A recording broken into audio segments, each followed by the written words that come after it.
welcome to our 126th episode of Gorilla Radio. I'm Joe Caprino.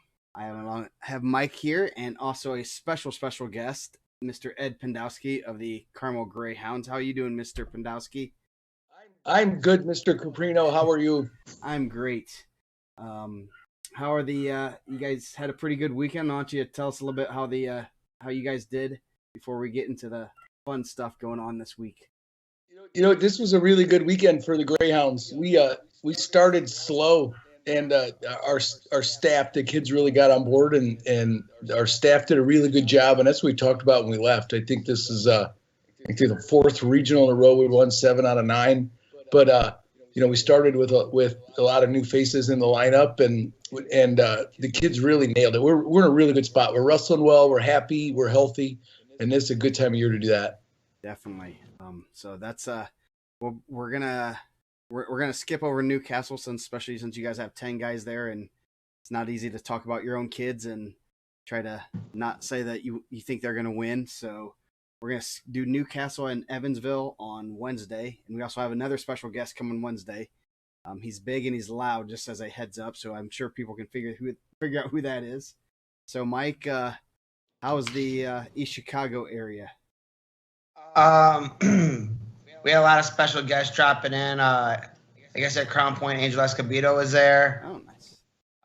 Crown Point put 14 in the finals, which it's pretty impressive. That's a pretty tough regional. Obviously they had 14 champs the week before. 14 in the finals is pretty impressive. Put themselves in a really good position. At Hobart, and obviously those only two that are in my area. Gable Stevenson showed up. He was taking pictures of those guys, and which is pretty cool. Yeah. Is there any reason, why he was just showed up at Hobart? Giving back to the people, man. I don't know. Not that I know. That's cool. As I saw those pictures, and I started doing a double. He was at Portage when I left. Yeah. Yeah. Well, I mean, Portage High School or in Portage schools when you left. Yeah, I believe he was tiny. He wasn't tiny, but he was young. Yeah. Now he showed up at Hobart High School for the regional this weekend. So they're wrestling Purdue, right? Minnesota wrestled Purdue. Yeah, they wrestled Purdue on Sunday, so I guess stopped in and because Hobart's not where Maryville is it? No. It's close. As far as where Maryville. Yeah, Maryville's there. Maryville goes at regional. Okay. So. Yeah, that's pretty cool for him to stop in and watch some wrestling and give back, and that's pretty neat to see. So, first thing we're gonna do is we're gonna talk about our Miss Gorilla Award. We'll get that out of the way so that we can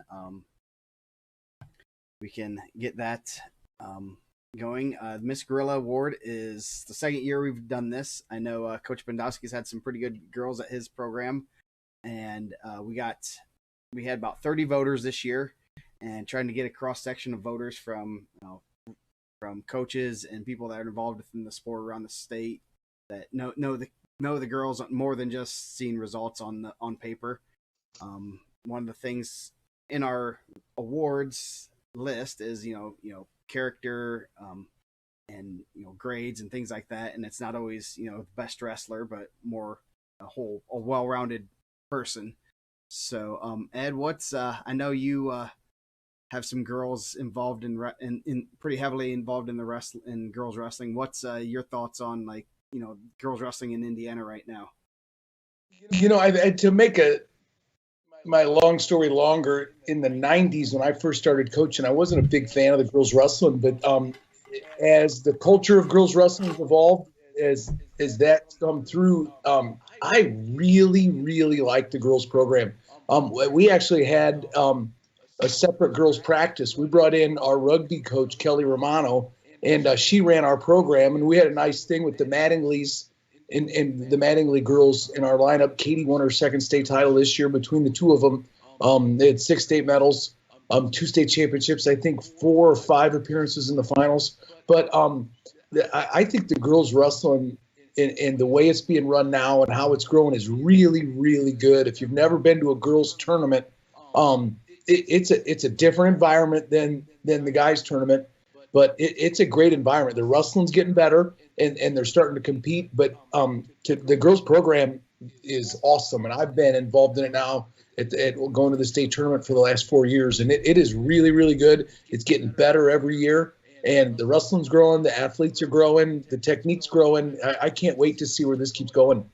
Yeah, definitely. It's been pretty neat to see the evolution, and just in about 5 or 6 years that they've had the girls state tournament, and it's gone from, the numbers are getting out of control basically, which is a good thing. So, I mean, and obviously we're going to give recognition to these girls that are, put in the work. Just so people know, this is a senior only award. We know we have some pretty good young girls right now in the state, so they'll probably be in the mix in a couple years with that. So, the race this year was very, very, very close, and the lead changed hands about 4 or 5 times, and it was kind of fun to watch as I'm getting the tallies in from the votes and everything.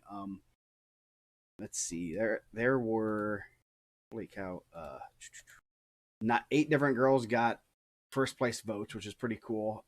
And there are a couple times where there's ties. Fourth place, we'll go in reverse order. Kirsten O'Neill from Warren Central was a 3-time state champ, had a real good career, 1-time runner-up. Second runner-up, Riley Dempry-Wolf from McCutcheon.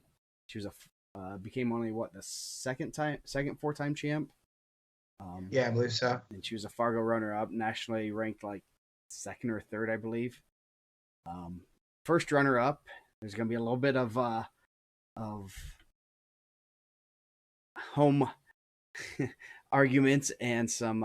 They might just have a wrestle off for the first place one.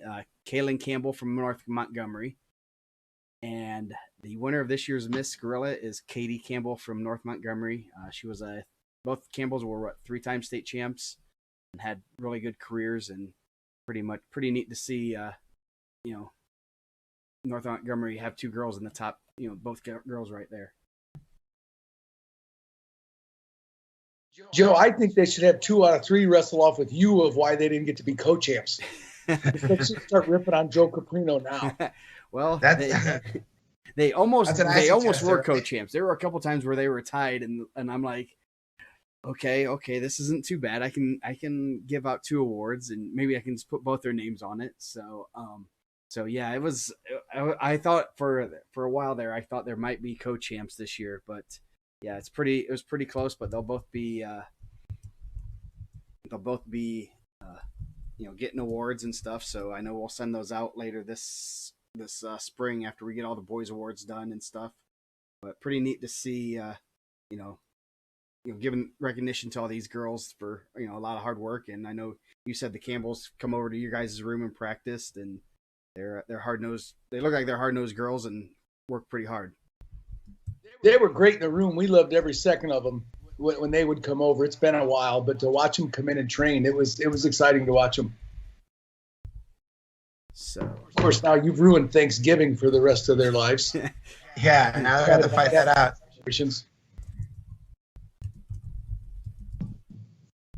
So I'm going to tweet this out real quick. Next order of business before we get into the fun stuff of brackets. Pittsburgh Wrestling Classic coming up. Ed, you were I can't spell right now.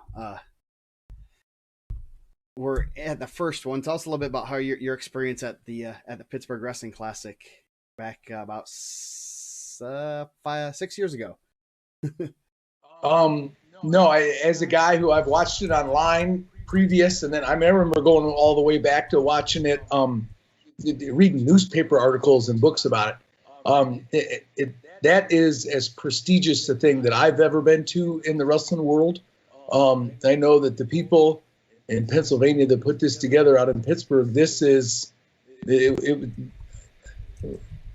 regal, I think is the only word I could describe of, the history, the Olympians there, the NCAA champions there, and just the people around, and the wrestling is out of your mind. But there's an amazing wrestling thing there. But what I was not prepared for when I went out there was formal royalty to be a part of this. And that was something I'll remember forever. Yeah, it was a great time. And this year's weight classes, just so people know, and as I kind of was putting together a potential lineup this week. It's gonna be 12 weights, and it's basically our weights, 120 through heavyweight. So there will be no 106 or 113. So it's gonna be a little different, but I think we're gonna have a pretty good team. I know Mike and I were talking about who all were possibly going in. I know we might have a couple guys on the USA team, so that'll be kind of neat. That means we're gonna get 2 extra guys on the Indiana team, so we'll get, we're gonna have a lot more Indiana people there. Ticket information, put that out the other day, so check that out if you guys want to get some tickets and head to Pittsburgh to watch some great wrestling. So And that's kind of how it went last time too. Also, you guys, Indiana was represented with Streck and Red, right? So they had 2 extra people there. And yeah, that was excuse me, went on the wrong pipe. Yeah, and then we got Drew Hughes on later, and he yeah, that was a lot of fun to see him in the main event. And so and Owen Doster also, right? yes, he replaced Red. So it's +5. So we're gonna kind of try to get the best seniors we can on the in the lineup. I'm looking forward to it. It's a lot of fun, and it's great to showcase the kids. Showcase their talents on a national stage like that in front of a lot of people. And the hostile territory part was kind of fun. I mean, even refs were not on our side. Fans were not on our side. They wanted the other guys to win, and that was kind of fun to be kind of in enemy territory like that. You guys had a pretty good squad that year, and you guys had a pretty good staff also, right? Probably the best looking coaching staff I've ever been a part of. Maybe not a lot of hair. Maybe ever assembled. Yeah, the hair was optional on that part of that coaching staff. Yeah, and Dave Doster did not like to see Owen had to wrestle Pletcher. Pletcher was not happy. So, yeah. So, but just as a heads up to remind everyone about that. So we are going to get onto brackets. So we're going to go with East Chicago first. Let's see. Let's move us to this. Hey, here we go. So Coach Pendowski, what's the mindset going into this week of wrestling? You've coached a few guys on their lights, a few guys that went to state. What are you telling your guys this week? I still have a hard time calling it the East Chicago semi-state. Subconsciously, it's always going to be the Maryville semi-state. Yeah. Going into semi-state week, the way that we've always trained is you just have to be excited. I think going through brackets and history over time, there's some really good kids that get knocked out in the ticket round, and usually when they do, it's when they get rode out or when they get sad. And I can name a lot of guys that I've watched wrestle through the state tournament series that I didn't think technically were the greatest. But man, they just keep wrestling and acting like they think they're going to win.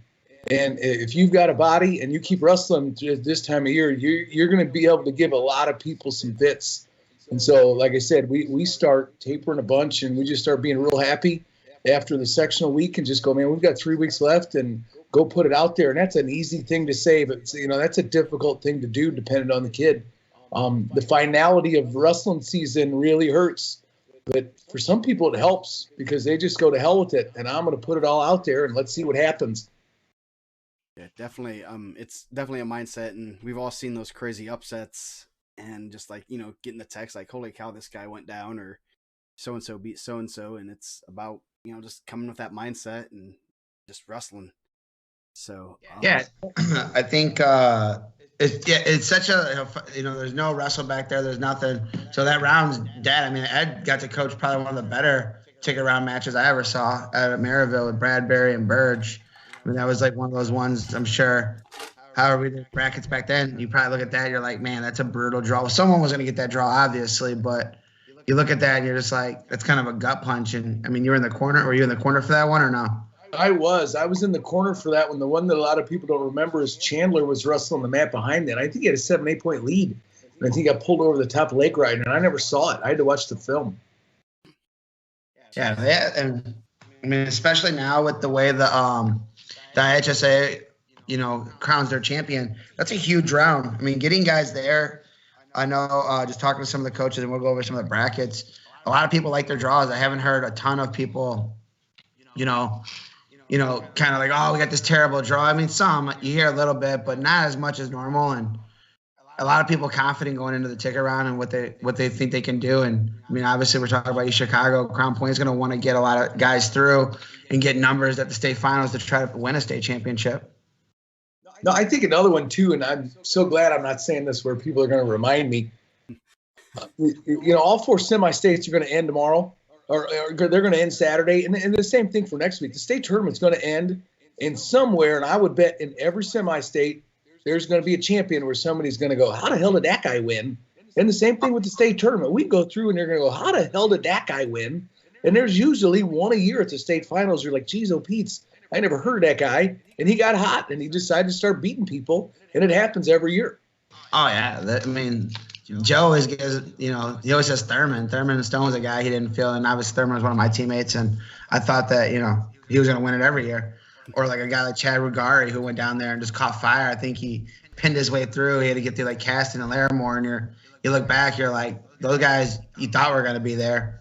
That was a guy that just, at the state finals.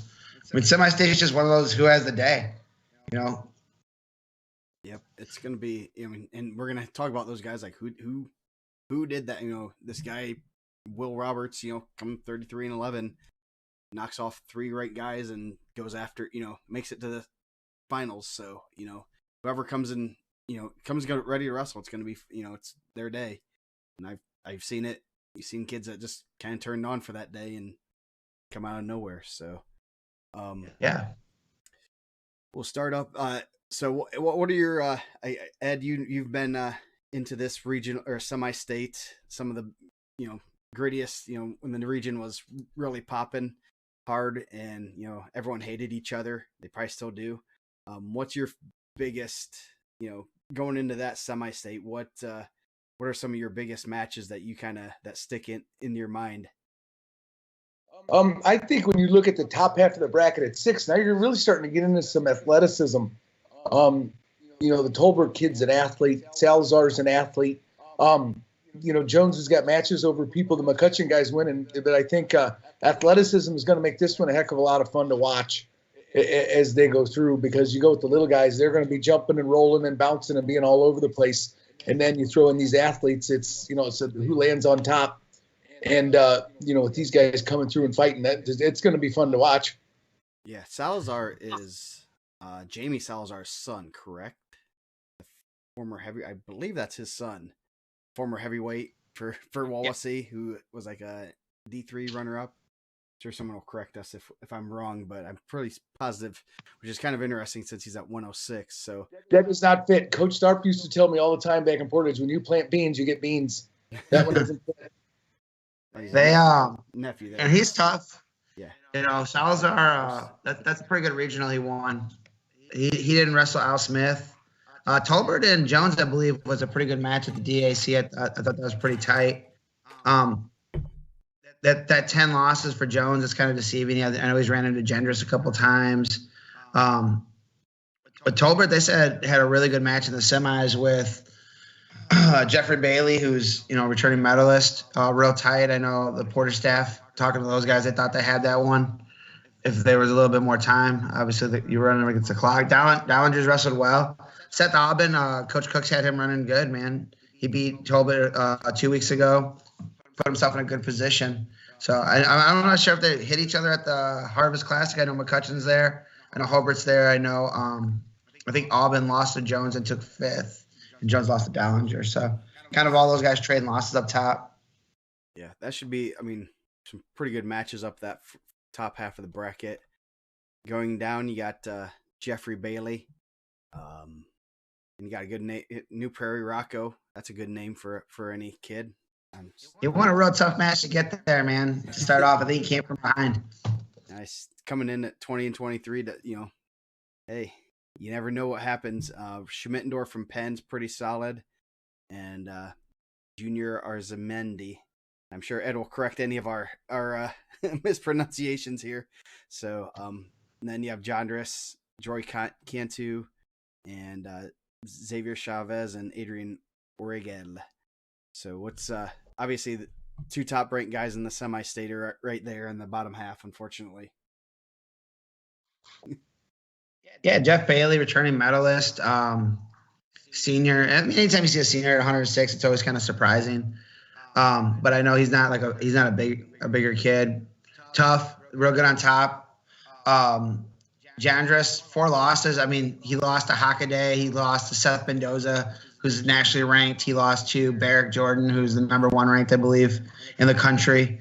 So those are not slouch losses for him. No, not at all. Joy Cantu, her dad, real tough. It used to, I'm sure Ed remembers wrestling against John back in the day. I know they had some good matches over in Portage. She was runner-up at their sectional and the champ with Drew at the regional, so she got redrawn. Or should have had Tolbert first match, so getting pulled back in the bracket. Xavier Chavez, real tough. Spent a lot of time at 13 this year, so some pretty tough matches there. That semi is going to be pretty good if they both make it there. Yeah. I think when you look at this half of the bracket with the senior and the juniors in there with Chavez and Bailey, both of them with a bunch of mat time, and then you throw in all the freshmen that are coming in around them, and there's 2 pieces of that. I always look at seniors that are in upperclassmen that are still making 6, and I don't know what those guys weigh in June, but you start going into late in the season, a weight management has started to wear down to you. And then the other end of that equation, Gendris is getting better as the season goes on, but how are those guys, the freshmen coming through the length of a season in high school is pretty hard when you're, middle school wrestling the club land, wrestling once a week. We've got a pretty good freshman in major, and, the guys wrestled around the country for a while. And, hey, you ever make weight on Wednesday? No. Okay. Well, here we go. And so, like I said, at 106 is sometimes a different weight class and how the guys manage weight. And you throw that on top of some young guys that are going through some grinders. And, so that makes some people better when you put them through grinders. And some of them are tired at the end of the year. And so I would like to see how this one kind of just pulls out with experience. And there are some older guys, some young guys that are up and coming. They're, gosh darn, they're pretty good. And, with this, just an outlier looking at it from 2.5 hours away, I want to know how they manage weight. Yeah. Yeah, that's going to be a big thing, especially at the lower weights. A lot of flavor, Fred. I didn't think. Were you and Hidalgo teammates in high school too? We were, and we went to college together. So he's the coach at River Forest. So a lot of flavor there for Ed. Yeah. And even Jose must like you because he says he wants to say hi. So that's awesome. So going down 113, Michael Cunningham, North Newton, Jalen Winsley, Calumet. I didn't put Calumet New Tech. I know that'd make Mike upset. I'm not a fan of the Calumet New Tech name. Johnny Cortez, Braxton White. That should be a pretty good quarter bracket right there. And then you got Trevor Shammert, Alex Thomas, Noah Wolf, and Captor from Crown Point. So another, 2 really good, solid quarter brackets. 2 ranked guys potentially meeting up here on both sides. You get some names in the region, man. You get a lot of diversity. Yes, very much. Joe got to take the back roads to Klein Avenue down 25th. He got to see the real Black Oak. So that was a treat for him. That's awesome. I talked to Watkins about doing an exchange program of bringing some guys from Calumet to come spend a weekend down at Carmel and let us come spend some time up there. Hey, they'll enjoy it. Oh, I promise. I think it'd be good for all parties. Yes. Nick was pretty good. I mean, Nick lives in Carmel now, and he went through Black Oak. He's like, "Ooh, this ain't Carmel no more." Yeah. Oh, man, these guys are throwing around some stuff, and I was like, "Man, this is kind of where we grew up a little bit, man." I used to hang out down at this house. I don't know why you guys are saying that. I think not a ton in the East Chicago, but Cortez takes third. He had a returning state qualifier from 2 years ago. Cunningham's a returning regional champ, 45-1. His only loss, I believe, was at Logansport. He got beat pretty good by the Cascade kid. But that could be a good ticket round. Shammert and Captain Novacek, they were pretty close at the duel, that Friday night Hobart duel. I believe that was a 1-point match. I know those guys felt like they could have got that. That Captor and Ashton Jackson match in the final was really good.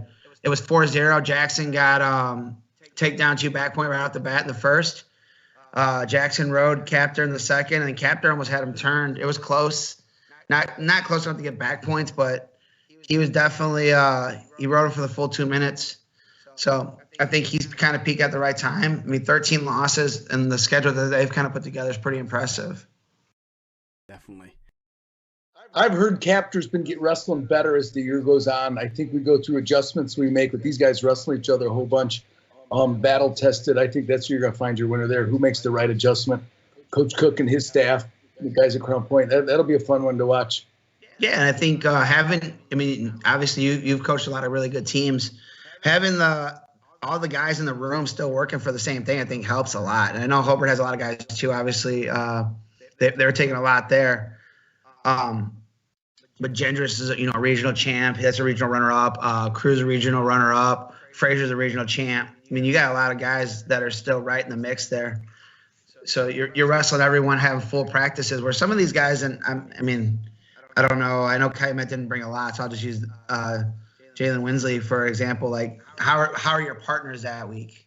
Who are you getting in there, and who are you gonna have wrestling with you that whole weekend? Are you still having teammates come in? Are you having coaches wrestle with you now? So having a full team, I'm sure, helps a ton.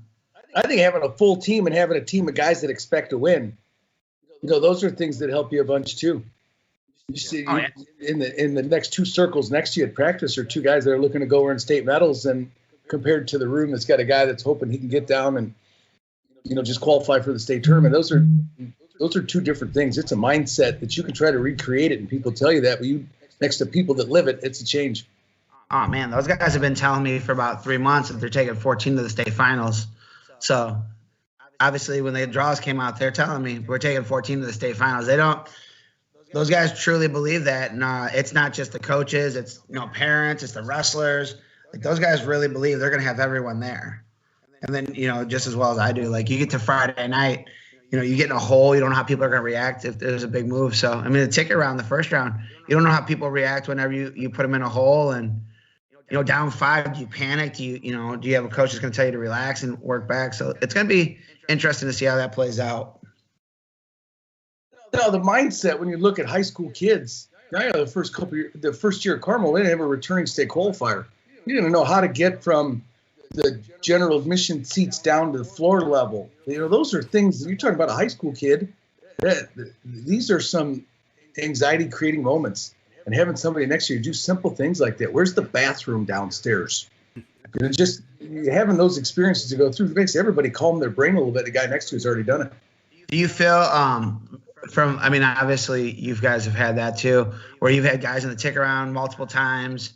Do you think that creates a different type of anxiety where Captor's kind of, playing with house money, where Shamrock's a senior? I think he's been in the tick around. This will be his 4th, 3rd or 4th time if he's there.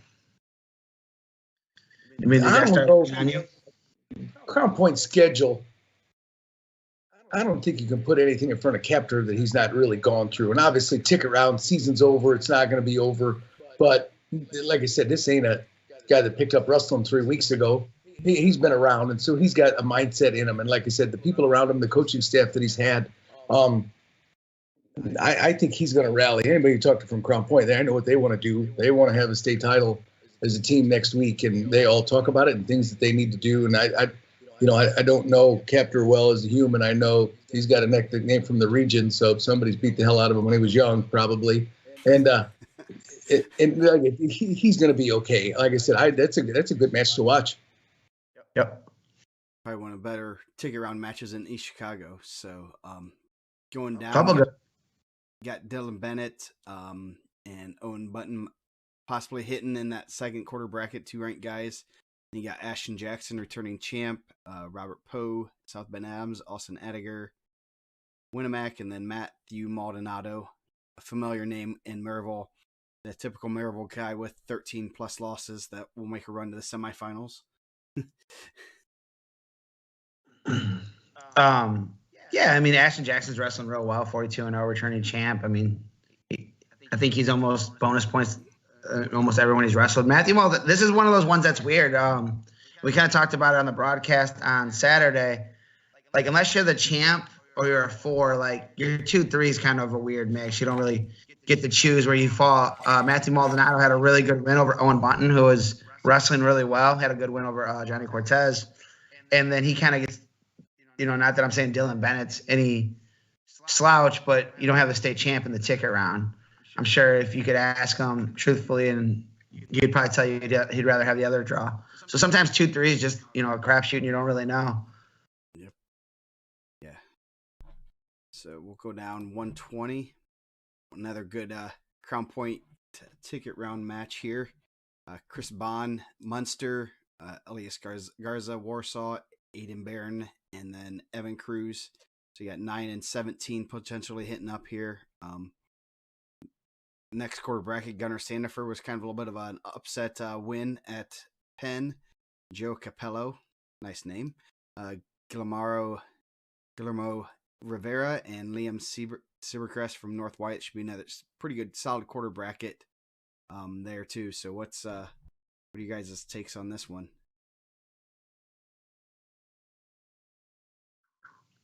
Didn't Munster and Crown Point wrestle in the Lake County tournament? No, Crown Point was at they went to Sioux State that weekend, right? Yes. No, the undefeated Munster guy, Cruz has got experience and team but behind him. That's one I'd want to see. I don't know if I want to pick who's favored to win there. That's definitely one who's going to be prepared as they go through them all. I think, there's another interesting layer to that too. And like those guys have probably wrestled a ton, like through the academies. I know both those guys had been at region. I know Bond's a big region guy. I know Cruz kind of floats a little bit more, but I'm sure that's been a match that those guys have had. Like, I'm sure those guys can kind of give you an idea of where those guys fall. I know just kind of talking to those guys, whoever you talk to some of the Mount Carmel guys, they tell you, Bond's tough to wrestle. He's kind of funky. Like that could give Cruz problems. And on the flip of that, they, talk to the CP guys and they tell you, Cruz got a big motor and he can put Bond in some bad positions. So it's like a 50-50 coin toss, whoever you talk to. But both those guys have probably been in the room. They probably had that match 10 times with less pressure. Silvercrest, first loss in the championship at Logansport. Guillermo Rivera was 3-2 with Cruz in the sectional final, kind of put him in the same side as Jackson, which is never fun. So that should be an interesting first round matchup with 6 and 4 in the semi-state. Go down. No, I like it. Go down. It's entertaining to watch. Without WrestleBacks, it's not awesome for the parents or the fan or the coaching staff. Oh, yeah. I mean, like anything. I think a lot of stuff there, like you've seen, slams or guys injured or, you get guys off the scale. It's tough. I mean, you're not wrong there with the semi-state and no WrestleBack in the first 2 rounds. You got to be ready right off the bat. It's a long day. Honestly, one of the biggest things, it's a long day. It's the first round is 3.5 hours long. And, some of those kids are sitting around for, quite a while, especially the upper weights. So it's hard to, kids got to, being there before helps tremendously, knowing that, okay, I got 2.5 hours before I need to really even get up, after everything starts. Going down, got Hayden DeMarco, number 5 in the state, Sean Pratt, Nazir Christian, Jake Petras of Penn, Caleb Oliver, Rensselaer Central, Jaden Lewis, New Prairie, Galvin Shamball of Tippecanoe Valley, and Daniel Mata from Hobart. DeMarco's wrestling really well. His one loss to Al Smith finals, a returning medalist. He's wrestling with a lot of confidence too, which is huge. Not the best draw for Nasir from Maryville. I'm sure they would look for a different draw there, but DeMarco's tough. Caleb Oliver came out to wrestle, beat Silvercrest. Jaden Lewis, a real tough freshman from New Prairie. I think that's an interesting right off the bat. There's always going to be a couple 4-1s. It's just the nature of it. I know he does a lot of summer stuff. So not a lot of ranked wrestlers in that bottom quarter bracket, so I'm going to lose a ranked point there. No, I think those guys coming through, the young guys and the guys from New Prairie and North White, they're training somewhere. I think what you go with DeMarco's got, experience of being in this position, and he's a guy that proven he wrestles well late in the season. I think was it last year at semi-state when he beat Robertson for the first time, or I don't know if that was the first time or not, but didn't he beat him in the semi-state for the first time? But he always wrestled tough matches. But DeMarco just wrestles well late in the postseason, which goes to, coaching and genetics. I think some people are just born to win late, and, we're going to find out if it's genetic in him because he's a pretty tough guy down the road. Oh, yeah. He had a real good, finals match at Al Smith, and he's right there with the best kids in the state there. He definitely can shake some things up at 120 next weekend. Going down, one more. Another good Logan Frazier, Crown Point, number one in the state. Nolan Richards, Isaiah Martinez, not the one from Illinois, via California. Donovan Ruiz from Hobart, Drake Fritz from West Central. Obviously, that's one of 1,000 Fritzes from West Central. Noah Sessions, Robert Frazier, and Bo Brabender. Brabender was a state qualifier last year for out of Fort Wayne, so he wants to qualify out of an easier semi-state in my mind.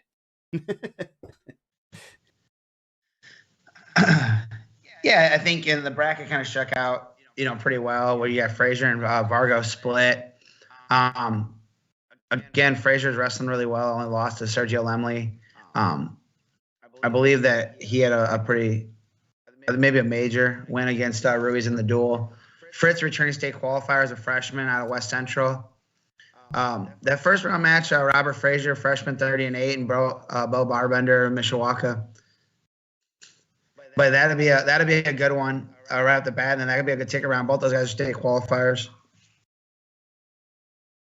We got to see Frazier a couple times, and my gosh, the guy's hands are just so heavy, and he just keeps coming. You'd be able to hand fight like he does. He's going to make things difficult for a lot of people. Yeah, definitely. That should be pretty good ticket round match right there. Going down, yeah, Mateo Vargo from Penn, Jose Gonzalez Portage, Jeremy Krantz from Boone Grove, Calvin Prickerel from Lafayette Central Catholic, and then David Maldonado, Barrett Heller of Tippecanoe Valley, Logan McClemens, Etika, and Isaiah Wilson Chesterton. Not a lot of ranked guys here, but some pretty solid, teams here. It looks like the purpose of putting them in brackets, it looks like they kind of seeded them here a little bit. Yeah, it kind of shook out pretty well. I know there's a lot of guys probably at home right now that would love a chance to go to semi-state. Barrett Heller, 2-4 on the season, is going to be a semi-state qualifier. And an opportunity to possibly punch a ticket. You have to take a 4 over a 1, but I know there's a lot of guys not wrestling this week that would love to be there. David's been wrestling well. He wrestled well at the Al Smith. Isaiah Wilson was pretty impressive at the regional. Coach Trevino got him wrestling pretty well. He got a couple good guys over there. I see Mike Bartley was in his corner also, one of Coach Trevino's champs when he was at Lake Central. Real explosive kid. I mean, just kind of ran into a buzzsaw in Frazier, but real good snatch single. Had some really exciting matches. Mateo Vargo, and pretty tough, man. What was he, a 2-time champ in South Carolina? Medal last year. A champ. Runner-up and champ. Yeah. So not bad. 24-1 has only lost to Frazier.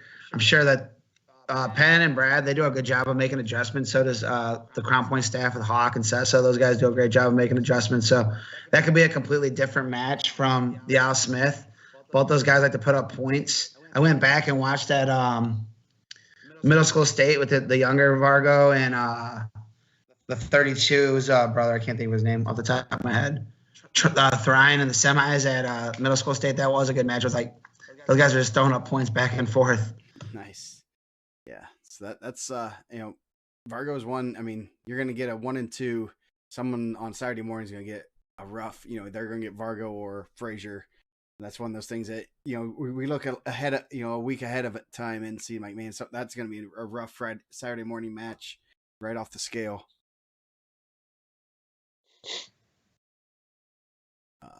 132, pretty good weight class here. Anthony Ball, Alejandro Ramirez, Drake Mondalego, and Hayden Fritz. That's a pretty solid quarter bracket. And then going down, you got Ruben Padilla, Hayden Whiteneck, and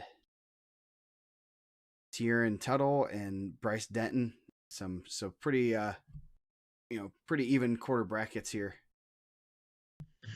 Yeah, Montalego, I seen that he had committed. He's going to be wrestling in college, 35-4 for Tippecanoe Valley. They had some really tough individuals. Anthony Ball is really, really good. His 4 losses, 2 to Zeke, 2 to Ison. Pretty close matches. I think the second one to Zeke wasn't as close. But Montalego has been wrestling pretty tough. I mean, third at that regional is pretty good. Hayden Fritz, obviously, we talked about the Fritz family. It's good to see Ruben Padilla back on the mat. I know he was dealing with some injuries and stuff, and I know last year he was out of the lineup. I'm happy that those guys got him going. He transferred from Hobart to Maryville this past year. But, a sectional champ, regional champ, not a lot of matches. But he's going to have some tough ones. He has the opposite of Hunter Whiteneck. That's his little brother. So one's 295 pounds and one's 132 pounds, which is crazy. And then Denton's a returning state qualifier. So not an easy path there, but I feel like the Padillas have been around for a real long time. No, when I look at this half of the bracket, you see Crown Point, you see Penn, you see Maryville, and then coming out of that one little half of a quarterfinal bracket between Tippy Valley and West Central. Right on, man. Good job, small school guys. Let's go get them. But, Ball, Padilla, Denton, those are going to be some names coming through. I'd like to see those matches.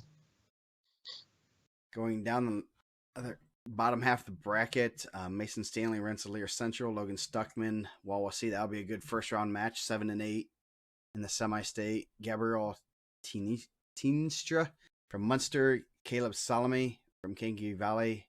All 4 guys right there, semi-state ranked, so they're gonna take some hits. And then you got Czar Walker, semi-state or regional champ.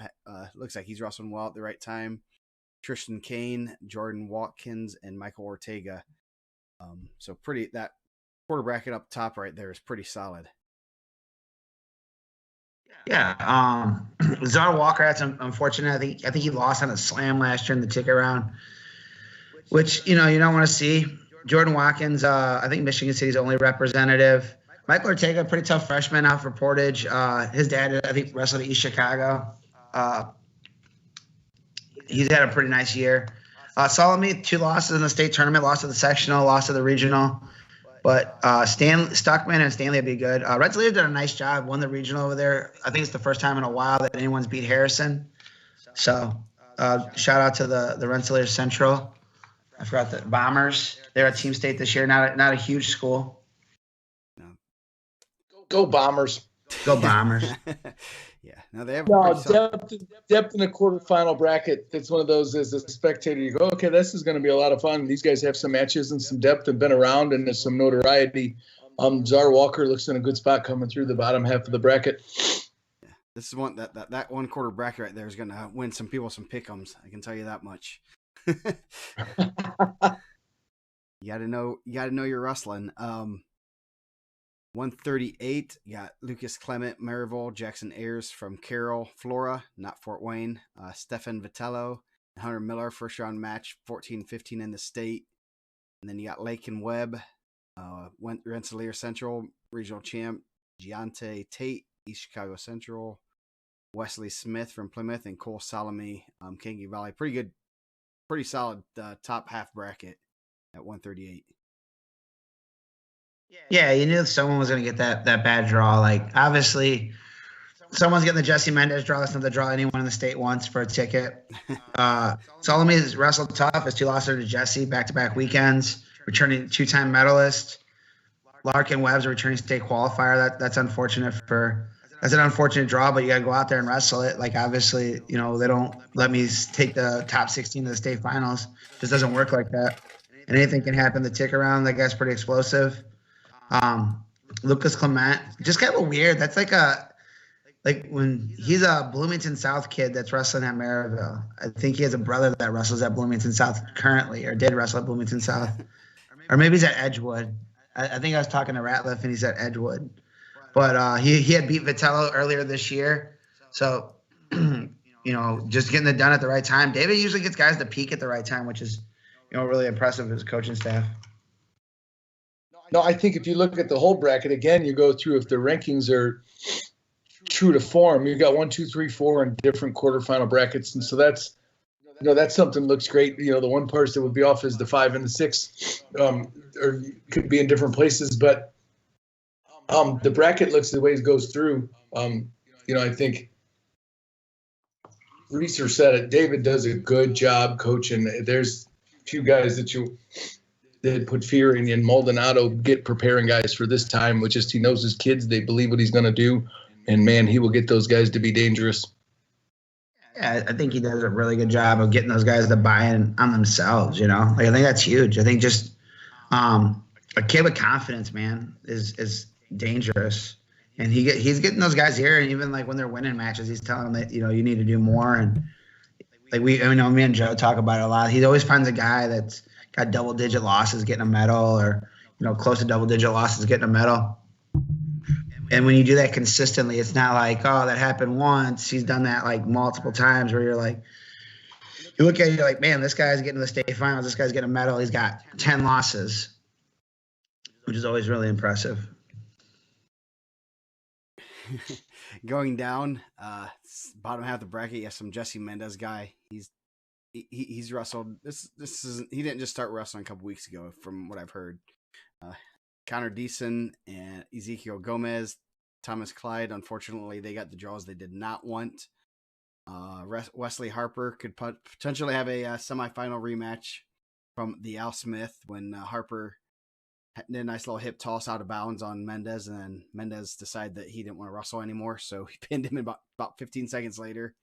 Chase Kasperzik from Lake Central. That should be a real good first round match. Jordan Lear, and then Tive Delgado from Portage. So pretty solid quarter bracket down there. Harper a qualifier? Harper wasn't a qualifier last year, was he? I need to put on the brackets. I think, and I don't know. I think I kind of tweeted out before we even went on. I think we're watching like one of the best runs of an individual. Just when you look back, I think we're gonna be like, man, like Jesse Mendez's career overall has been really good. And obviously, a lot of people watched it and they can say, well, this guy, but like the way he's done, it's been pretty impressive, and who he's beat's been pretty impressive. That's not the ideal draw for those guys. Obviously, Ezekiel Gomez or Thomas Clyde, they get that draw. One's a senior, one's a junior, and that's kind of a gut punch. But when you think about like the world we're living in right now with injuries or sickness, like we don't have a full wrestle back. Like whoever loses to the champ is going to be your alternate. And I would be willing to bet that's about as close to a lock as a champ as you're going to be able to get. So he might be able to get pulled in as a participant Friday night. The token participant quote.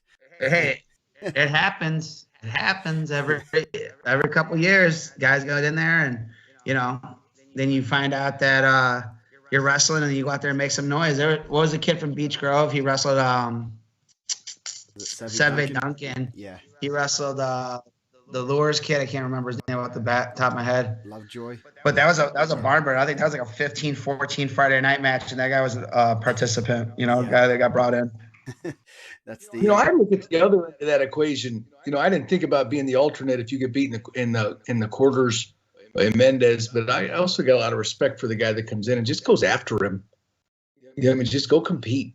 Go after Mendez. It's easy to just go, oh, I got the bad draw. Oh, I got the one I didn't want to do. But I respect the guy who goes out, man, I'm going to – and statistically, I might not be able to go get this guy who could be the greatest wrestler in the history of Indiana. But I got a lot of respect for the guy that just says, man, I'm going to go. I'm going to give it a shot. I'm going to give it everything and see what happens, because that takes courage. Yeah. Oh, yeah. Definitely. And you have nothing to lose. Everyone expects you to lose, and you go out there and, shock the world, throw a headlock. It's been done before. I think there's a psychological part behind that too. You know, when I go play basketball with the girls' basketball team, I'm throwing elbows and knocking girls down because I really don't want to get, you know, somebody with a crossover and put one in on me, and everybody goes, "Whoa!" But if I make a moron out of myself, it's psychologically safe. But I think it takes courage to, like I said, put it all out there and go fight, knowing that you're probably going to get your ass beat. But stick your chest out and go, and that takes courage to do. And I think that bottom quarter, those guys are all pretty close. Chase Kasperzak pretty tough. Semi-star ranked. Wesley Harper off the bat. Jordan Lear has been in the semi-star rankings, I feel like, for 5 years. He's only a junior. And Coach Acuna got Ty Delgado going pretty well. I know he won a sectional, runner-up at the regional, almost 500. Those guys are really peaking. I think he's done a nice job over there. Yeah, I know he's been on the semi-state watch list for a while. So usually those names that kind of stick out when I'm getting ready to put up new rankings, I see these names out there. 145, another pretty solid weight class. Andrew Klein, Lafayette Central Catholic. Gunnar Kraus from Knox. Jamail Lowe from South Bend Riley. Adrian Pellat from Maryville. Pretty solid quarter bracket there. You got 5 and 9. Then Aiden Torres and Dylan Barron, first round, 3 and 19. Barron unexpectedly got a fourth at regional. And you got Johnny McGill and Ethan Rodriguez, first round there. Yeah, as a 4, that's probably not the draw you want, Aiden Torres. Obviously, he's pretty tough. He's actually really tough. I think he's really good. Ethan Rodriguez, Johnny McGill, first round should be pretty exciting. I know those are 2 teams that are looking to go there and make a run at the team state, so any kind of points you can get is a plus. Both those guys have been returning. Adrian Pellet from Maryville, I know he missed some time, had a pretty solid Al Smith. Not a terrible draw there, but Riley always real dangerous when you get to the semi-state. Those guys do a good job. Gunnar Kraus and Andrew Klein. Andrew Klein, 26-4. I know he had some really nice wins closing out the season. His computer's shut down, so I guess technology is not his strong suit. So once we get him back, he'll be back. It happened to me in the show, guys. Yeah. So, pretty solid weight class there. Always wrestling coaches and technology don't go together very well. Going down, you got Zamarian Holyfield from Penn, who has about, of those 34 matches, about 30 of them are against like state or semi-state level guys. So that's always pretty interesting to see. Joseph Williams, Lake Station. Caden Ellenberger from LaPorte, Danny Wendling from Frontier in that quarter bracket. Then Manilow Hood, like you said, Porge wrestling well right now. Bailey Mosier, Lars Hughes, and Nick Tatini first round. That's a rough quarter bracket. Yeah, unfortunate for Manila. That's one of those ones also, like you get your draw and you're kind of gut punched. Tatini and him have wrestled a couple times this year, and I know Tatini's taken those wins. Right off the bat, Lars, he was a regional champ last year as Tatini. Ellenberger's wrestling well from LaPorte. That'd be an interesting one with Wedding first round, 33-3 from Frontier. And then Joseph Williams of Marianne Holyfield. Not a lot of Lake Station guys in the bracket. I know his dad was a real big thrower back in the day, a medalist for Lake Station. Holyfield's been pretty impressive. He had a really good run at the Al Smith. Some of the stuff that they put on the Midwest page, he's doing some pretty explosive stuff, so I'm guessing he's a pretty good athlete. Some of the stuff that Fleeker's posting, that guy's doing backflips over, high jump bars. And, as a sophomore, he's going to be there. I'm sure those guys will have him ready to roll. Chris Fargo said he's wrestling great right now, peaking, so I believe it. I think he's wrestled well, Christmas on. Yeah, he's been always one of those guys that, I put the list of all the guys with all significant matches, and it's always kind of neat to see. And he was right up there. He's battle tested. He's gonna be ready to wrestle. So that's always, that's what you want as a coach. You want your kids ready to wrestle, and who cares if you have the number of losses? It's the wins you get in the next couple rounds. 152, Keegan Maybe from Mishawaka. Adam Munting from Munster, Diego Hernandez Reyes from Rensselaer, and then Kenneth Bisping from Lowell.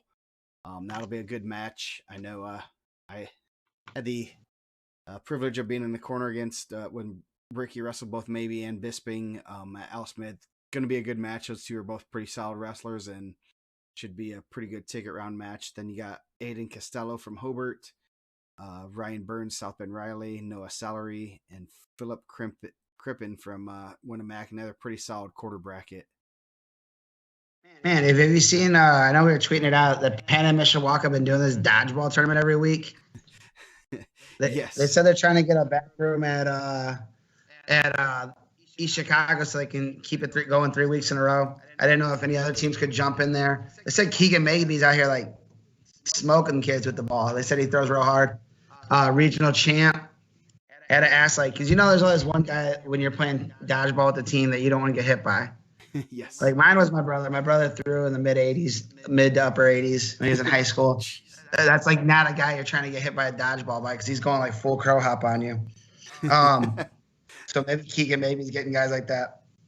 But that Bisping Maybe match could be really good. Bisping's wrestling really well. Maybe's wrestling really well. I think obviously they get past those first round matches. I'm never overlooking anybody. But Bisping had a really good freshman year. I believe he lost in the ticket round to a Penn kid. He was spladled. So I know that they were kind of going back. They're like, they told him to watch out for the spladle. He's like, okay, I'll watch it. And James Smith got him with the spladle in the ticket round. So he's not a big fan of that Penn regional right now. Costello, real good freshman year. Ryan Burns, a real tough senior for Riley. 10 losses. I'm sure he has 10 pretty close losses. I know he's probably wrestled Penn a bunch, Mishawaka a bunch. And he's back. So Costello's had a nice season. Costello and Bisping's had a nice little rivalry back and forth all year, too. Let me see. Hey, oops. I got to add him back. Hold on a second. Smith had a pretty nice mullet, too. Good spladle and a nice mullet. Hold on a second. The bottom half, you have Tristan Hood, Lafayette Harrison, 35-4, against Chase Stabus, Chesterton, a freshman, 28-17. Then you have Benjamin Tollert, a junior, 16-8, and Andrew Ross, 31-6 from Warsaw. That'd be a pretty good quarter bracket. Hood's 4 losses, I believe, are to Michael Betts from Western. Andrew Ross had a really good year. I know he had a pretty solid Al Smith also. Sammy Going, 32-0. I think he's got 31 wins by bonus points. There's only one that wasn't bonus points, I believe, was Blaze Garcia at the team state. Joseph Henry from Benton Central, a senior, 29-8. Grant Mallory, a junior, 23-13. I know he's spent some time in the rankings, in and out. So that'd be a good first-round match with Tajon Span from Maryville, a senior, 20-13. Those guys are going to wrestle first round. Then the winner of that probably get a shot at Sammy, who's been wrestling pretty well. Nice win for Sammy at IPO and has kind of kept it running. He's really filled in that 52 weight. I mean, I had you guys wrestling him at 6 2 years ago, right? 3 years ago. And that we were glad we wrestled him Saturday morning because of the pull. Yeah. Is Suhas up at 52-60 now? No, I don't think he's at 130 yet. He's still. Oh wait, are you talking about his Q or his weight? I know. A little bit of both, right? Yeah. Is the IQ? The IQ might be over 200 right now, isn't he? He's wrestling at Stanford, isn't he? He is wrestling at Stanford, and he's loving it. That's awesome. It's I've heard it's pretty nice out there. So get a good education and get to wrestle there. That's pretty cool. I was talking to a former Stanford wrestler today. Matt Gentry doing OC's PT, and he was just a different outlook on some things. 2-time Olympian, Stanford NCAA champ. Pretty interesting. So 160, Caleb Carter Maryville, Daria Miner from Lafayette Jeff, Malachi James from Lowell, Cameron Powell from Mishawaka. Pretty solid, wide open quarter bracket there. Going down, Carlos Perez Zopchipia. I totally butchered that name. Derek Callenber from Portage. Brady Pittman, attorney state qualifier from Plymouth, and Gabe Garcia from Lake Central. Pretty open, just half bracket overall. I think there's some pretty good guys in there that, can make some runs here. Yeah, Caleb Carter, regional champ, but that's a tough one right off the bat from Lafayette Jeff. That kid was there last year. Malachi James comes from a super athletic family. His brother, Ike James, is a medalist, real good football player. I believe his sister is a state champion cross country. Cameron Powell, returning state qualifier. He beat Carter at the Al Smith like 2-0. And then Carlos Perez, I don't know, CPX, we'll call him that, regional champ. Got a Portage kid right off the bat. Carlos has had a pretty good 2 years. I don't remember what he did as a freshman. I know last year he was there. Bradley Pittman's returning state qualifier for Plymouth. I think it was kind of a surprise. He was a surprise to me, probably not a surprise to Plymouth. But Gabe Garcia wrestling well, beat a real tough Alex Bennett from Valpo, knocked him out first round of regional. Now, when I look at this, I see two seniors, one from Maryville, one from Mishawaka. Good wrestling programs, good coaching staff. And just not knowing how the first round is going to end out. But now you got two kids from two good programs, and those are exciting matches to watch. Definitely. Cool. Yeah, and if you start looking past guys and start looking at ticket round too, like those guys might be thinking about that 2-0 match they wrestled the Al Smith, but Malachi James and Darrell Minor are both real tough. Definitely. Tom Miller have his guy up, and I'm sure Justin Stanley have Malachi up. And dude, anytime you get a good athlete, a lot of good things can happen. That guy's pretty special kid. Going down the bottom half of the bracket's pretty tough too. You got Cody Goodwin, Gavin Malone, first round. Goodwin's having a pretty good season. Hunter Sapkowski from Highland, Eli Quasibarth from North White, then AJ Steinbeck from Penn, two-time state qualifier. Mason Cobalt from John Glenn, Valian Hayden from West Lafayette, and Quentin Falls from Calumet. No horrible jaws for the champs there, but that semifinal could be a lot of fun. Yeah, they definitely. That's one I want to watch. Yeah, they met up at Al Smith. No, I think AJ lost to Weems, correct? Okay. Yeah. Yes. Oh, we lost Mike now. The two-time qualifier and Goodwin split. I think Crown Point's going to need Goodwin to score the big points if they're going to want to win a state championship. And I mean, he's capable of it. He's right there. He's had some unfortunate hiccups in his career. Obviously, not missing the state tournament his freshman year, and then missing the regional last year. So I know that they're banking on him to get on.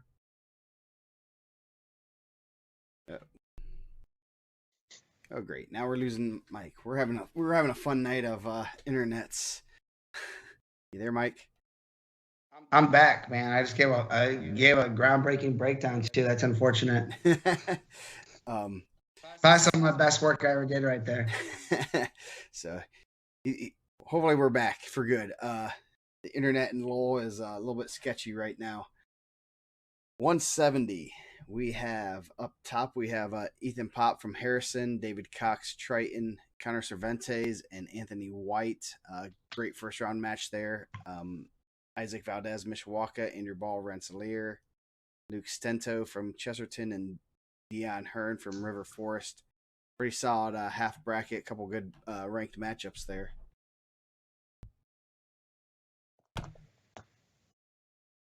Cervantes is a name from Griffith, right? Yes, yeah. His brother was a state placer about 2 or 3 years ago and wrestling pretty well for, I believe, North Central D3 school. Yeah. No, that whole quarterfinal bracket's got some people in it. That one's going to be entertaining. Yeah, and that's it. Yeah, White and Cervantes right out the bat's going to be really good. And that's one of those matches, Crown Point's wanting to get all 14 out, and that's going to be it's a winnable match, but it's also one that you can't overlook. Obviously, Cervantes is pretty solid, so and Valdez having a good season at Mishawaka there. Yeah, Deon Hearn, he's a pretty gifted athlete also. Real tough. I believe all of his losses are Cervantes or Herrera. And Steno, I think they thought he was going to miss the entire season. Came back short, maybe right after DAC. But he's wrestling well too. Yeah, great. Go ahead. You're good. You there, Mike? Did it break down again? Yeah, Hearn's wrestling well. Steno, I believe, started 106 as a freshman, so I know he had an injury, so it's good to see him be able to come out as a. Going down the bottom half of the bracket, you got Connor Savanter from Valpo. Obviously, the region has some really good names. Lucas Underwood, Jackson Cooper Walters, Warsaw, Caleb Good, Winnemac. Then you got Jesse Herrera from Highland, Xander Warren from Boone Grove, Peyton Schnurperl from Pioneer, and Cameron Zimmerman from Wawasee. Pretty wide open. I mean, you got two regional champs got pretty solid draws there. Yeah, Connor Svatner, I believe, is an Ohio kid. So. Well, with Mike's Wi-Fi going in and out, I'm looking at the bottom half of 170 and going, somebody is kicking Fanny in Scrabble. We've got a V, a couple X's, a Z. We've got them all in there. And we got Jackson Cooper Waters with three last names. This one's going to be fun to go through. Yeah. No, when you look at a bracket like this, this is one, it's going to help you in pick'ems as guys come through. But this one's also, these are good for the crowd. Yeah, who's the guy that's, nobody's talking a whole lot about? Somebody's going to come through here. Who's going to be excited? Who's going to have a day? These are fun. These are the ones where you go, okay, who the hell thought that guy was going to get through? And we go through here, one of these guys, going into, these are going to be, semi-state, maybe champion if they get on a roll and just keep going through the day and forget they were supposed to lose early.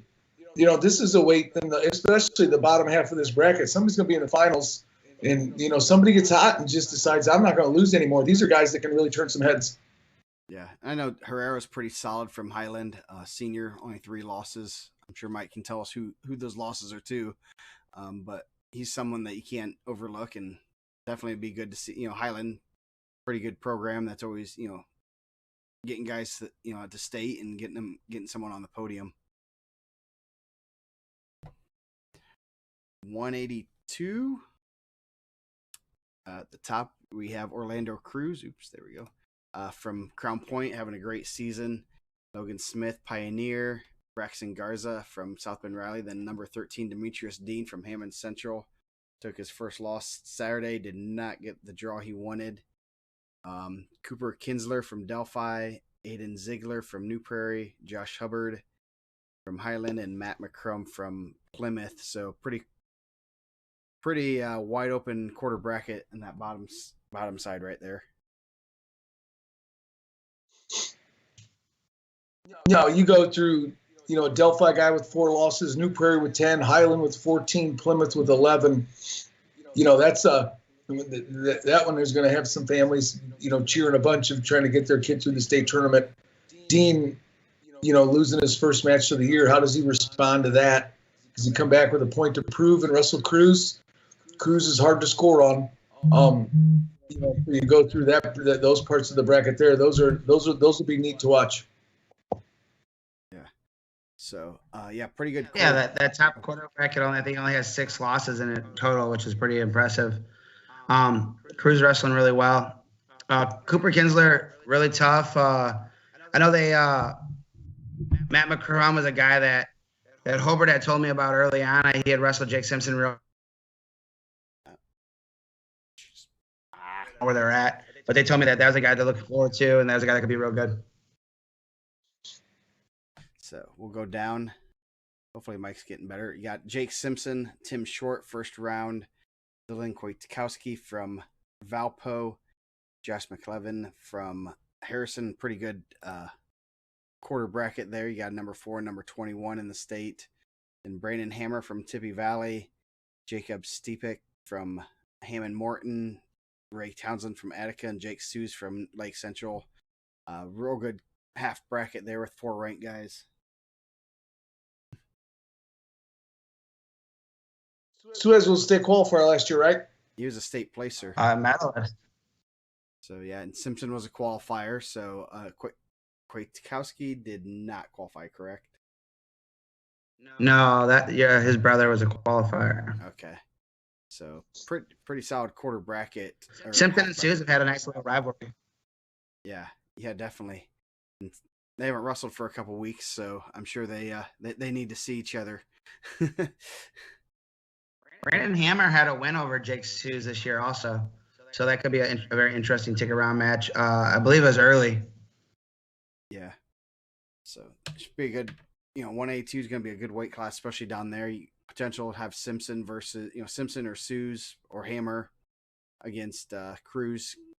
Potentially final match. That should be, some good matches right there. And 182 is a pretty deep weight class out of East Chicago. Going down, we got 195. Will Clark, Crown Point, Paul DeWitt, Laville, Selvin Portillo from North White, Ryan Gonzalez, Merville, late pickup into the lineup there.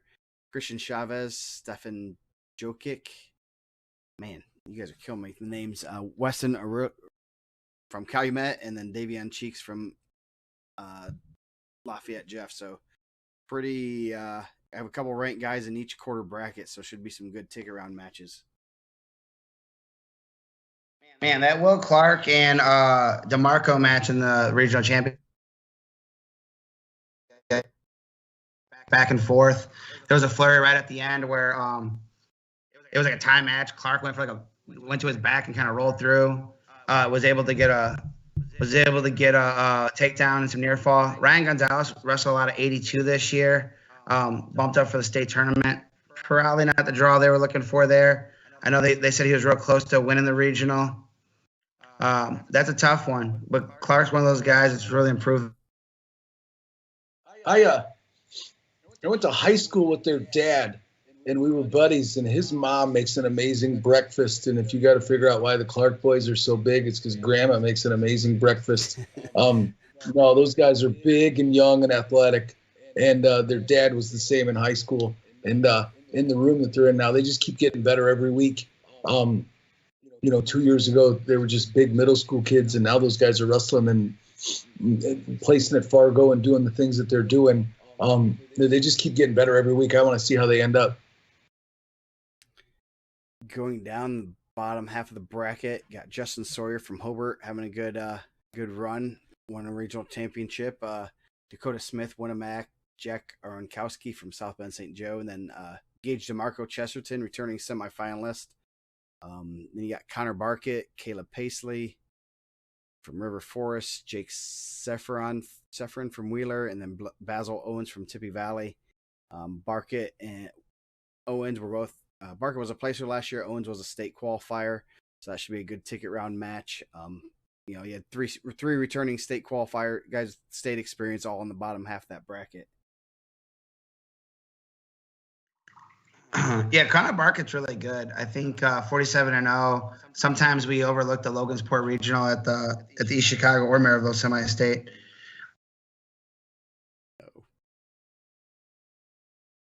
That'd be a tough one right off the bat, though, with Paisley. And then Seraphin's big, man. I don't know if Jose Diaz is teaching him how to lift weights, but that kid's pretty put together. That should be a pretty good. I remember watching DeMarco last year in the state finals, and man, that guy just is a goer. And I didn't get a chance to watch him much through the season or through last year's season, but I'm impressed by a big guy that competes with an attitude to win.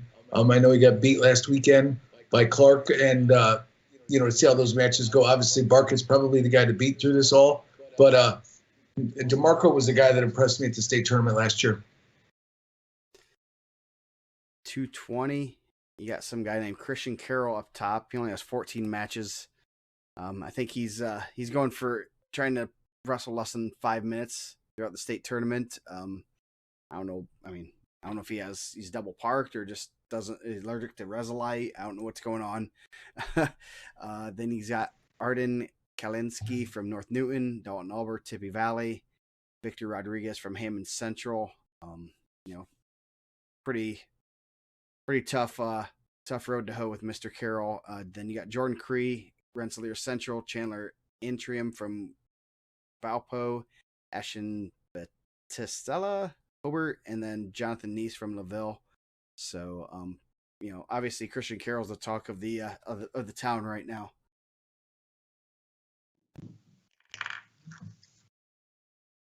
You there, Mike? Yeah. I think we're pretty lucky to have him. Obviously, he had a tore up knee as a freshman, had some eligibility issues as a sophomore. Missed a lot of this season with the same transfer thing, but man, he is not spending a lot of time on the mat. He's crushed, man. Cree and Nice, that should be those are pretty young guys. Cree 41-5. That's a tough one right off the bat. The senior from Hobart, Bastella, Jonathan Neese had a lot of really good results coming up also. Yeah. So as a freshman for LaVille, I know that they don't always look at LaVille and say, oh man, obviously they had a real good big guy a couple years ago, but he's pretty solid. So Ed, have you seen anyone like Carroll? Who do you compare him to as far as like some of the guys you've seen in the past? Oh, Ed's frozen now. We're having all sorts of fun issues. Did he drop off? No, he's there. Yeah, I mean, Mason Paris. I'd be willing to bet he's going to wrestle 14 minutes this year on the mat. 14-0, probably not wrestle 14 minutes. No.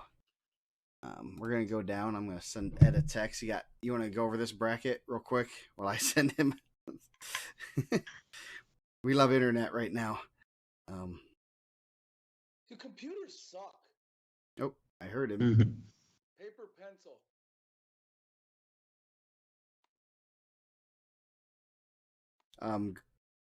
This is always great. So going down at 285, we have Teddy Sparks, recent commit to the University of Findlay for football. Unfortunately, not wrestling. Cody Winkler from Knox, Xander Payton from Mishawaka, and Zach Chrisman from Harrison. Then you got Hunter Whiteneck from New Prairie, and Alex Pickett from Hobart, Matthew Berry from North Newton, and Peyton Kendall from Penn. So you have two potential state qualifiers meeting up in the ticket round right there. Yeah, and they're both opposite ends of the spectrum on height, right? Yes. One of it, Peyton's probably one of the shorter heavyweights, and Hunter's probably one of the taller heavyweights. But it's going to come down to strategy and see how they go. I know both those guys are going to be looking to get medals. Sparks has a tough one out the bat with Winkler, so both those are going to be pretty tough. Yes. Hold on. On the bottom half, you got Anthony Popey from Plymouth. 30-7 had a really good. Uh-oh. Eliminated Teddy Sparks. Miles Jackson from McCutcheon first round. Miles Jackson had knocked off an undefeated wrestler first round of regional. I think it was an injury to fault to the Logansport kid. Nathan Paisley, pretty athletic, and Liam Begley, 19 and 12, wrestling some of the best heavyweights in the area, probably some of the top guys in the country. Wrestled Boersma, wrestled Hunter Whiteneck, who's really good. He's not a real big heavyweight, but he has a good motor, pretty good positioning. That could be an interesting ticket round with Popey. At the bottom part, Luke Amon. How about the depth for West Lafayette at heavyweight, right? Yeah. We just lost the state runner-up, and we bring back the regional champ. You have Gideon Castro, first round of Warsaw. Colin Foy's a real big freshman for Hanover Central. I know we lost. Bradbury doing a good job. Andrew wrestled for Ed when he was at Portage. And he has a Portage Indian first round and Trey White. Yeah. So it should be good matches right there in that bottom half of that bracket. That's a pick 'em. I mean, you go on the rankings. That might not be the best way because there's some good matches there with all of those guys. So, that's our East Chicago. Since we are having lots of issues tonight, I think we might just cut it short because I am tired of the internet issues. What do you think, Mike? He said he's going to bring on Caleb's going to get the next Fort Wayne show. Yes. Tomorrow night, Caleb and Caleb live. We might have to do that. I know we're gonna go Wednesday. Let's move it back over here. Is Ed gonna come back? I don't know if Ed's coming back. Oh, we got two of you. Hold on a second. Let me double it. It just echoes. That's the only bad thing. Always technology is our friends. If Ed comes back on, I gotta keep an eye on, see if he comes Caleb and back Caleb on. said they're gonna do a live. Caleb and Caleb said they're gonna do a live broadcast together from the Chubby Trout and Elkhart sushi bar. Nice. Let's see. Grid view. Together mode. Oh, no. Okay. I don't know if he's on or not. There's a guest user. I love technology. I don't know. Anyway, we'll go Wednesday night at least. Maybe we'll go 3, maybe we'll go to another one. We're not going to we'll figure this out after the show. Oops, guest user left. So let's remove that one from the call. Let's see. Kicked Ed Pendowski out. That's always nice. I think Mike is. Oh, you're there, Mike. Okay, you just weren't moving. I'm here. So I'm still in here, guys. We're having fun with technology tonight. I think the East Chicago semi-state is going to be exciting. I'm interested. I thought it was interesting that they limit the amount of fans that would be allowed in. Yeah, that's very interesting. The tickets last year. Yeah, the tickets are on sale. Someone posted a link to them. I believe only 1,800. So that's going to be interesting to see how that works, and hopefully everyone that all the kids, parents, and close family they get tickets, because that would suck to not get tickets. So. Well, I got 60 of them. I bought 60 of them. I'm gonna start scalping them at the door. Nice. That's how you do it in the region. Yeah, that's interesting. I know Fort Wayne, I do believe there's no restrictions or anything. So, okay, it looks like he might be back. See him on there. You gotta figure out his. I see a name there. So. Let's see if he comes back on. But we can hear you. You can hear him? Okay, hold on a second. I can hear him. Okay, hold on a second. Let me redo this. We'll add Ed back. I think that's him. There we go. You there, Ed? I'm here, but my camera's not working. Uh-oh. Well, we'll put you a nice little Skype thing. There we go. So. Yeah, I don't know why. I think that's less fans than they allowed in last year. Yeah. Last year, I don't know how many. Hey, man, I don't make the rules. Yeah, so. Yeah, are they limiting how many fans can go to East Chicago? Yeah, that's what I heard. 1,800. Ouchie. If we're gonna do 1,800, let's just put it back at East Chicago or at Maryville. Yes. Maryville doesn't hold 1,800. Yeah, I bet they had close in there. No, they had more in there. They didn't hold that. They aren't feeding us lunch at the Coliseum. Oh man, this is getting ridiculous at these semi-states. So, Ed, No, there's nothing better than sitting in Newcastle with all the room you want. Yeah. What's the biggest difference between Maryville and Newcastle that you've seen over the years? When they changed from Maryville to East Chicago, my first subliminal thought was, "Oh my God, finally!" And then afterwards, you think that it was so bad, it was awesome. Just standing there with a kid getting ready to warm up. Somebody walks by with nachos and spills it all over him. The two guys that just got done drinking at the Dusty Old Mule come strolling in and take their seats. And there's no chance of getting them to get up. And like I said, it was so bad, it was awesome. It gets to a certain point where it just gets so bad that you can't. It's good.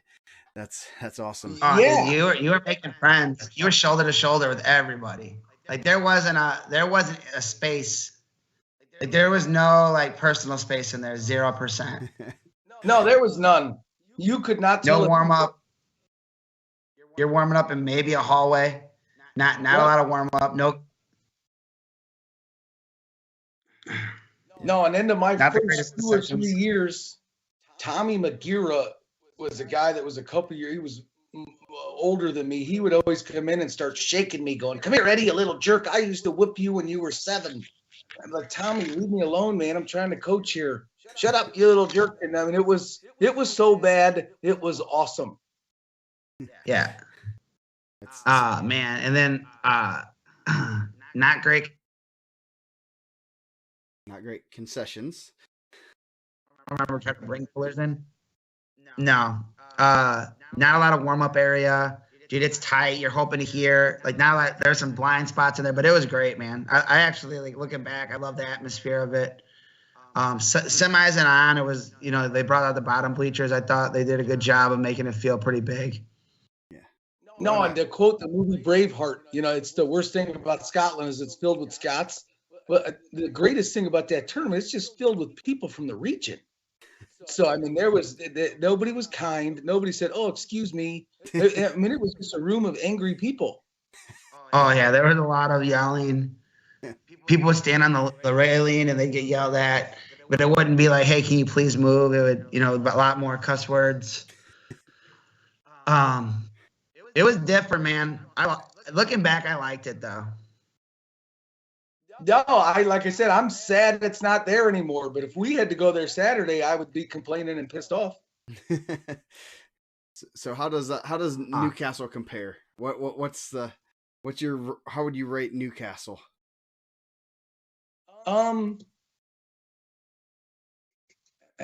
It's big.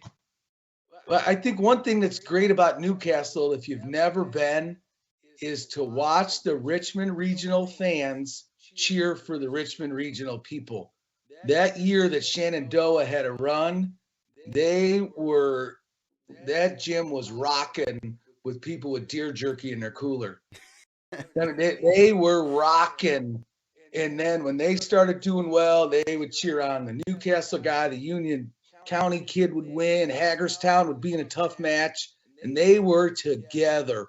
And so that part of Newcastle, if you've never been there, that is pretty neat how those guys all stick together through that. And it's a nostalgic thing. When those guys get rocking, it's on. Yeah, that's pretty cool to see when teams come together and like start cheering for each other throughout the state series. And I'm sure they I think have a lot of times chip on their shoulders. At Maryville, it would be 2 regionals against the other 2 regionals, like because I mean, obviously the Crown Point and what used to be the Calumet regional, like that's all a region. Like then you'd have Lafayette coming up, and I mean, I don't know, it was just different. And the mats were right, like dude, you were right on the bleachers too. Like there was guys going into the stands. There'd be matches going on the hardwood. You were right up on people. It was pretty amazing. Jamal Lawrence and I believe Garrett James, those guys were like right up in the stands, like going out of bounds. It was pretty amazing. No, and like I said, Joe, trying to compare the two, what he's talking about is 100% the polar opposite of what I'm trying to talk about. The Shenandoah crew with all red and those guys coming through were the nicest people ever. Yeah, I mean, they wanted everybody to be happy and wrestle well and good luck, and I hope he's healthy. And yeah, if you took injury time at Maryville, there'd be somebody screaming, "Get up, you faker. What's the matter with you?" I mean, it was really the polar opposite. Oh, I watched kids having asthma attacks out there with an inhaler, and they're booing. I'm telling them they're stalling. Yeah, that's it exactly. They're bringing the CPAP. I think Ed was coaching. I think he was the one starting it. Yeah. They're restarting the kid's heart. They're saying he's stalling. Come on, get up. Yeah.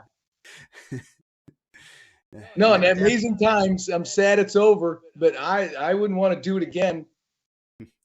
Yeah, Maybe makes one for some more time. great stories, and just lots of good times, and obviously, the nostalgia, of being at Maryville, at hearing the horror stories and everyone complaining, but yet people still would go. I mean, it wasn't. It's one of the things you complain about, but they'd still be packed, and people would still be there, and they still complain. So it's the region way. There's 0% chance we weren't over. Yeah. Oh, I'm sure. I mean, that's not a huge gym, and how many? I mean, when you're sitting shoulder to shoulder with people on the mats and everything, referees and tournament, table workers, I can't imagine how many people were actually in that building. So, still almost fight. Nice. So, anyway, we're going to get going. We're going to head off the air. So, we will be back at least Wednesday, maybe Tuesday, maybe Thursday. I don't know what's going on yet. We'll figure that out off the air, but we're going to be talking Wednesday. We're going to be talking Evansville for sure. We have a big guy. He likes to talk and he's loud, just as a heads up. He'll be a great guest. And then we're going to figure out what we're going to do off the air. So we will see you guys later this week. Thanks, Ed, for joining us. Any parting words of wisdom for any wrestlers? No, thanks for having me, Joe. This is always fun. I can't tell you how much I can't speak for all of wrestling, but I'm glad for all of wrestling that you do, of just promotion and information and growing the sport. And I know, Mike, I like to complain about your rankings too. But the time that you guys put in, most people don't know what you do, and it's making our sport better as a whole. And I can tell you both, thanks a lot. Yep. Well, thank you. Stay on and we'll talk a little bit afterward. So we'll be back later this week. So just tune on Facebook and everything.